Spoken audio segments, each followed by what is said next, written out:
0811140772. Dan telah hadir untuk membedah topik pagi ini anggota Dewan Redaksi Media Group, Bung Usman Kansong. Halo, selamat pagi. Selamat pagi, Elvita. Selamat pagi.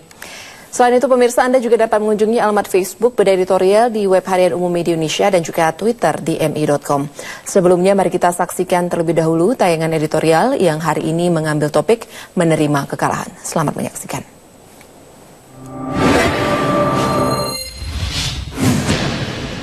Menerima kekalahan. Pemilihan umum presiden dan wakil presiden 2014 sebagai ajang berkompetisi dalam demokrasi tentu membutuhkan sportivitas. Sportivitas itu terutama kita harapkan datang dari pemimpin dan calon pemimpin demi keutuhan dan masa depan bangsa. Sportivitas boleh berarti sikap kesatria atau kebesaran jiwa, sebuah kualitas perilaku yang harus dimiliki negarawan. Bagi pihak yang memenangi kompetisi, jiwa besar diekspresikan antara lain dengan tidak jemawa dan menistakan lawan tandingnya. Sebaliknya, bagi pihak yang kalah, sifat kesatria mesti ditunjukkan antara lain dengan mengakui dan menerima kekalahan sekaligus tidak melakukan upaya-upaya provokasi yang dapat membuat siapapun tersulut melakukan hal-hal yang bertentangan dengan semangat demokrasi. Kita ingatkan agar semua yang terlibat dalam Pilpres kali ini, terutama dua pasangan capres dan cawapres yang bertanding, mau menghargai semua proses dan perkembangan yang terjadi di lapangan. Kita tidak sedang berada di dalam tempurung yang hanya akan terbuka nanti pada 22 Juli ketika KPU mengumumkan penghitungan resmi Pilpres 2014. Tentu, tahapan penting dari pemilu tersebut harus kita tunggu dan hormati. Akan tetapi, suka tidak suka, saat ini kita berada di era yang serba terbuka, termasuk demokrasi dengan seluruh prosesnya. Dalam perjalanan proses itu, publik secara objektif bisa melihat dari beberapa indikator yang ada. Pasangan Joko Widodo Yusuf Kala mengungguli Prabowo Hatta Rajasa. Bahkan, keunggulan Jokowi JK itu juga mulai diakui oleh sebagian kubu pendukung Prabowo Hatta. Tidak hanya dari hasil hitung cepat, menurut 8 lembaga kredibel yang angkanya memenangkan Jokowi JK dengan selisih angka 5-7%. Keunggulan pasangan nomor urut 2 tersebut juga tergambar dari perolehan suara sementara. Setidaknya setelah Komisi Pemilihan Umum merampungkan proses penghitungan tingkat kabupaten dan kota. Melalui laman www.kawalpemilu.org yang dikelola secara independen oleh orang-orang non-partisan, publik dapat melihat pula bahwa Jokowi JK unggul di setidaknya 314 wilayah atau 52,82%. Sedangkan Prabowo Hatta menang di 165 wilayah atau 47,18%. Kita tentu tidak sedang memaksakan kemenangan untuk salah satu pasangan kandidat. Biarlah itu menjadi tugas KPU untuk menentukannya. Bagaimanapun, hasil resmi KPU pada 22 Juli yang akan menjadi patokan. Akan tetapi, kita tidak ingin ada pihak-pihak yang terus membutakan dirinya dengan keyakinan-keyakinan yang tak didukung data valid. Kita hanya menghendaki semua pihak yang berkompetisi mempersiapkan diri secara psikologis untuk siap menang dan siap kalah. Kita tidak ingin ketidaksiapan menerima kekalahan berlanjut ketika hasil resmi diumumkan sehingga memunculkan gelombang penolakan. Penolakan atas kekalahan sah-sah saja asalkan disalurkan melalui Mahkamah Konstitusi. Yang tak boleh dilakukan ialah bila ia diekspresikan lewat pengerahan massa, apalagi jika berujung dengan anarki. Inilah saatnya bagi semua calon pemimpin untuk menunjukkan kenegarawan mereka. Bagi seorang negarawan, kemenangan menjadi pemimpin adalah titik awal untuk pengabdian yang lebih besar. Bagi seorang negarawan, kekalahan bukan berarti kiamat, karena begitu banyak ruang untuk mengabdi kepada bangsa dan tanah air.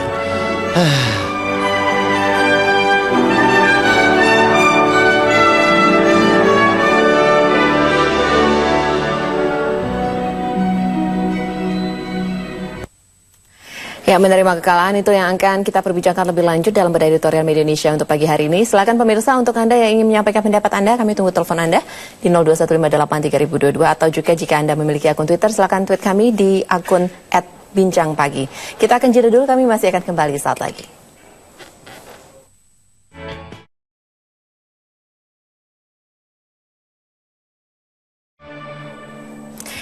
Ya, Anda masih terus bersama dengan kami di Bedah Editorial Media Indonesia di Bincang Pagi pemirsa. Bang Usman, tapi kalau misalnya kita melihat berbicara tentang semua informasi yang masuk saat ini, apalagi banyak mengkhawatirkan akan terjadi keramaian, huru-hara bahkan nanti pada tanggal 22 akibat ketidakpuasan dari hasil nanti yang akan disampaikan oleh pihak KPU sendiri.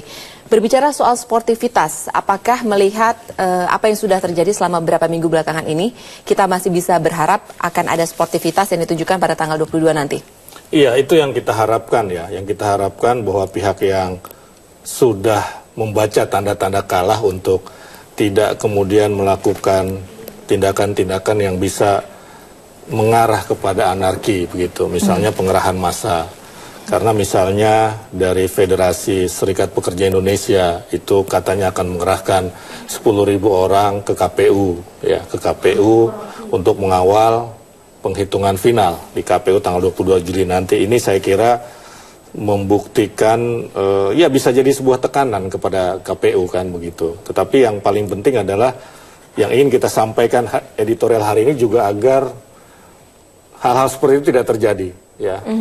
Pihak-pihak yang menang maupun yang kalah itu bisa menerima, artinya siap menang dan siap kalah. Yang menang juga jemawa, bahasanya begitu, artinya tidak menistakan yang kalah, dan yang kalah juga mau menerima kekalahannya begitu. Karena memang harus diakui indikator ataupun indikasi-indikasi itu sudah mengarah kepada kemenangan Jokowi JK begitu ya.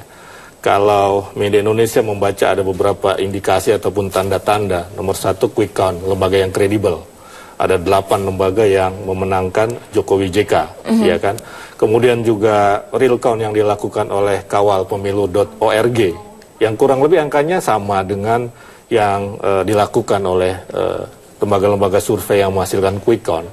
Kemudian juga ada tanda-tanda lain, itu akan menyeberangnya beberapa partai ya, partai di kubu Prabowo Hatta ke kubu Jokowi JK. Misalnya katanya ini informasinya Partai Demokrat, Partai Golkar, dan Partai Persatuan Pembangunan.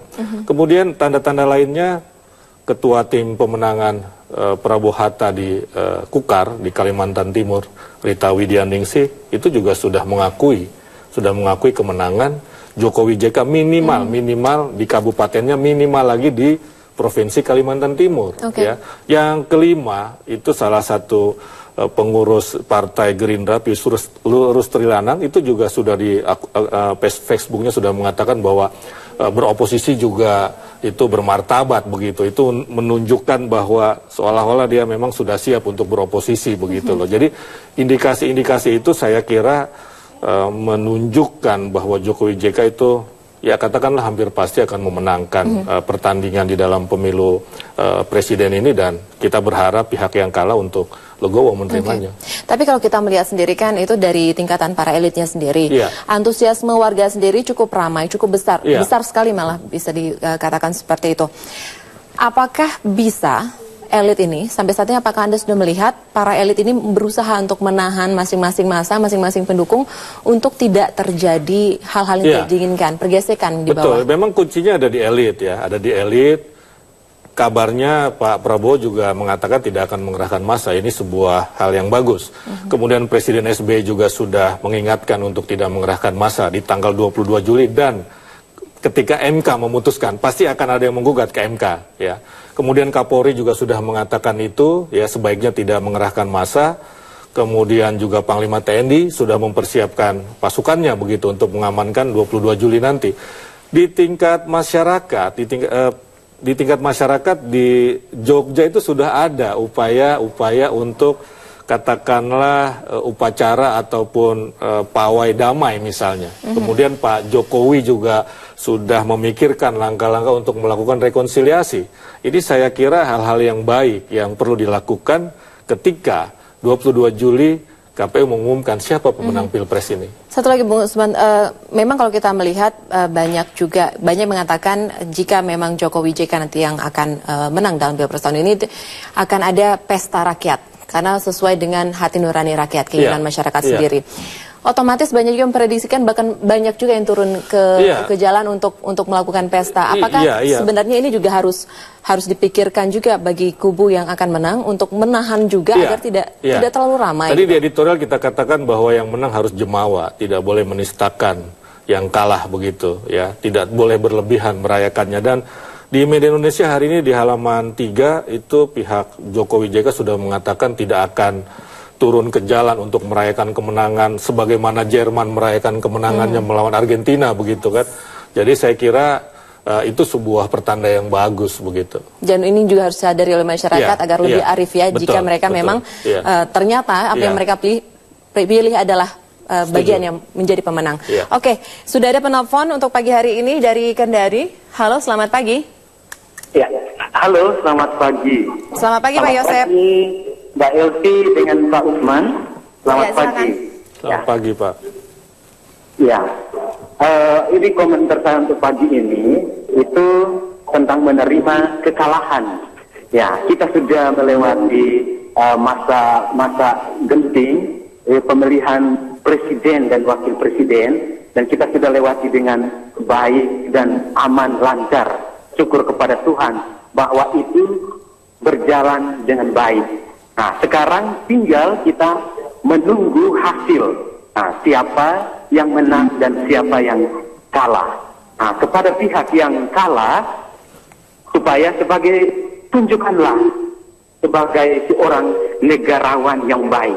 Kita menerima kekalahan itu dengan lapang dada. Bahwa hari ini kita kalah, bukan kalah berarti kita tidak akan bisa lagi berbuat apa-apa. Tapi kalah berarti kita merendah hati. Kita memberikan kesempatan kepada yang menang untuk memimpin kita. Ya, negara kita ini negara Indonesia, kita satu. Ya, mari kita kembali bersama-sama membangun bangsa ini ke depan menjadi lebih baik. Dan untuk pihak yang menang, kami juga sebagai masyarakat jangan terlalu berbesar hati atau jangan terlalu menonjolkan bahwa saya menang karena itu, menang karena ada rakyat. Kalau tidak ada rakyat, tidak mungkin menang ya. Maka mari. Jadi jangan ada selebrasi berlebihan juga begitu Pak Yosep ya.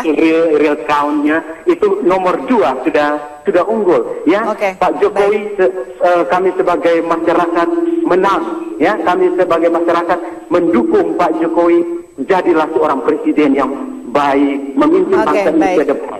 Terima kasih Pak Yosep dari Kendari sudah menelpon kami pagi hari ini. Itu tadi Pak Yosep dari Kendari, penelpon pertama kita pada pagi hari ini. Pemirsa, kita akan melanjutkan perbincangan kita saat pagi. Tetaplah bersama dengan kami.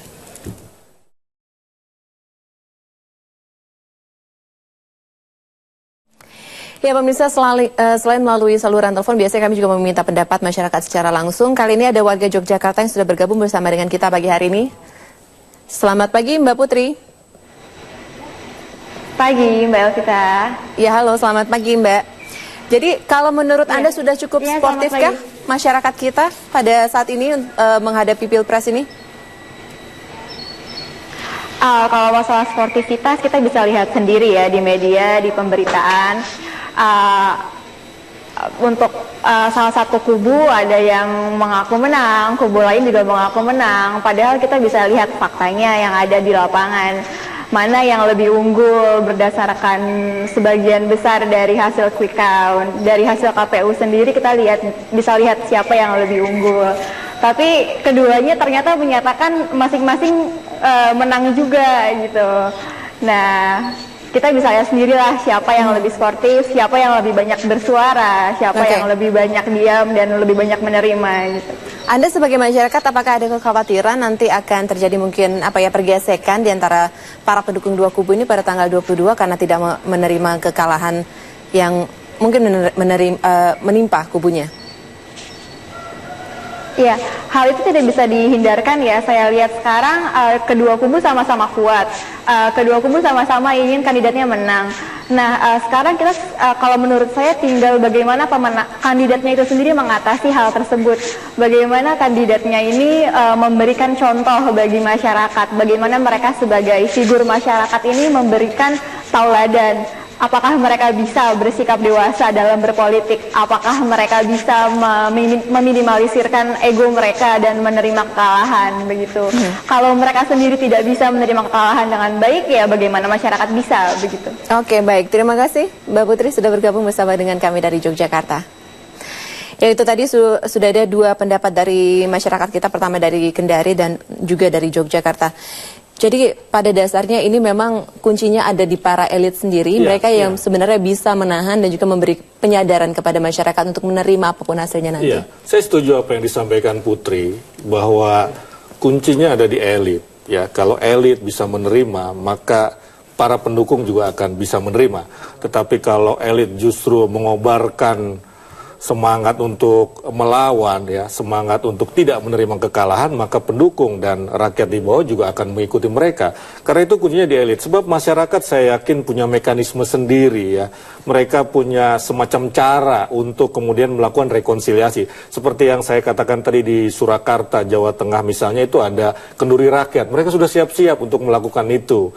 Dalam konteks bagaimana melakukan rekonsiliasi di antara para pendukung kedua kubu begitu. Ini kan bagus. Juga saya kira ada mekanisme-mekanisme lain yang diciptakan oleh masyarakat untuk tidak lagi mengingat perseteruan yang kuat di antara mereka, tetapi mereka akan melakukan rekonsiliasi. Mereka punya mekanisme sendiri. Saya tidak terlalu khawatir. Yang saya khawatirkan elit, misalkan tadi saya sebutkan di tanggal 22 katanya ada 10.000 buruh, ya, dari Federasi Serikat Pekerja Indonesia. Ya, ini kan sebuah hal yang menurut saya juga ulah dari elit begini. Kalau mereka mau mengerahkan itu, kasihan kan buruh-buruh itu yang mestinya mereka pada tanggal 22 mungkin jangan-jangan nggak ada juga 10.000 karena sebagian sudah pulang kampung kan begitu, berlebaran. Oh iya, jadi ini bluffing saja begitu, ya? kan, bluffing saja.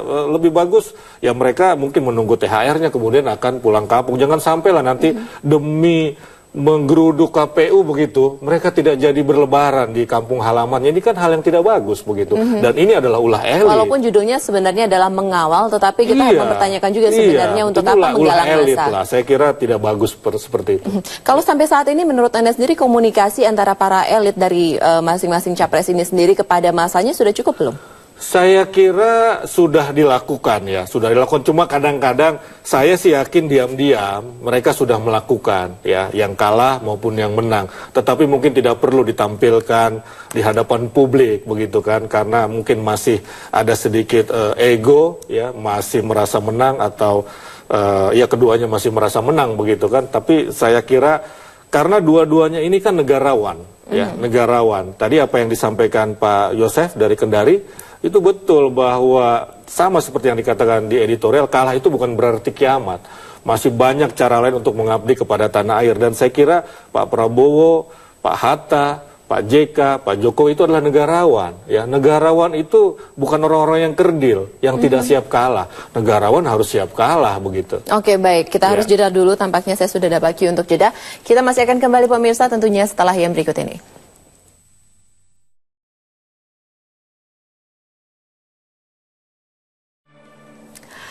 Ya, Anda masih terus di Bedah Editorial Indonesia. Tadi kita sudah berbicara dari sisi para elit. Ya. Nah, dari masyarakat sendiri, jika memang kita tidak bisa berharap para elit ini sendiri yang masih terusan bersaing di antara mereka sendiri tidak bisa menerima kekalahan, apa yang harus dilakukan oleh masyarakat agar tidak cepat terprovokasi sebenarnya? Masyarakat harus menyadari bahwa siapapun presidennya adalah presiden mereka.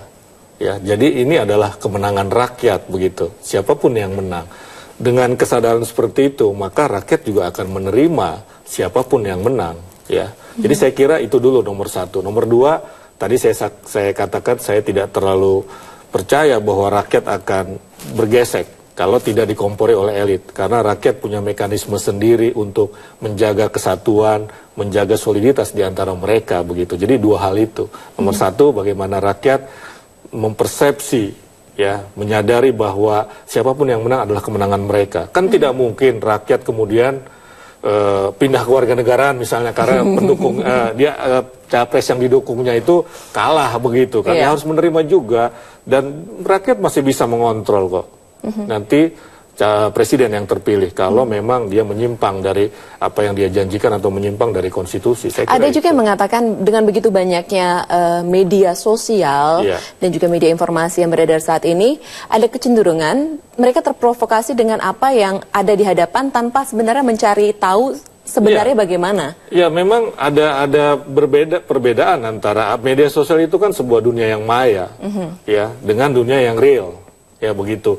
Mereka bisa bertanding, berseteru, saling memaki mungkin di media sosial, mungkin ketika ketemu juga tidak seperti itu, ya, tidak seperti itu. Ternyata itu tidak terimplementasi di dalam dunia nyata, di dunia maya ya, di dunia nyata tidak. Mudah-mudahan seperti itu.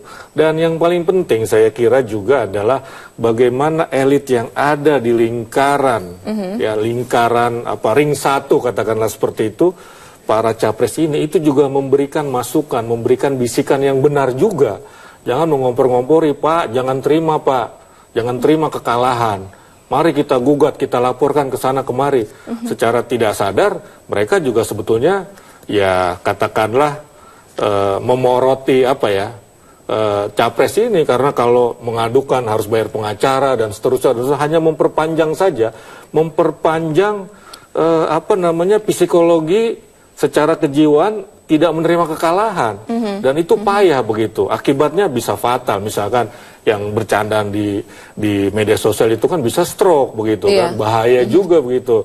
Nanti jangan-jangan penghuni pertama rumah sakit otak yang kemarin diresmikan presiden adalah para pendukung capres cawapres begitu kan. Jadi pada dasar cool aja lah, biasa saja begitu. Jadi sebenarnya bisa diteliti dari sekarang apakah semua sudah berjalan sesuai dengan mekanismenya, sehingga nanti dilihat lagi apakah benar-benar perlu ada tindakan lanjutan atau memang harus secara legowo menerima apa yang saya kira nanti. Orang bisa saja tidak menerima kekalahan, tetapi harus disalurkan melalui mekanisme yang benar. Di editorial dikatakan melalui MK. Tapi ketika MK sudah memutuskan, tidak ada cerita lagi karena bersifat final dan mengikat. Jangan sampai sudah diumumkan KPU masih menolak, ke MK juga masih menolak. Yang dikatakan presiden itu adalah 2 titik krusial dalam pilpres ini begitu. Oke, baik. Terima kasih Bung Usman. Bagaimanapun juga kita berharap masyarakat kita, baik yang mungkin capres yang Anda dukung nanti adalah yang menjadi pemenang maupun yang tidak menjadi pemenang, masing-masing bisa menahan diri, karena kita berbicara bagaimana cara menyatukan masyarakat demi kemajuan dari bangsa ini sendiri. Terima kasih, dan terima kasih untuk Anda pemirsa sudah bergabung bersama dengan kami.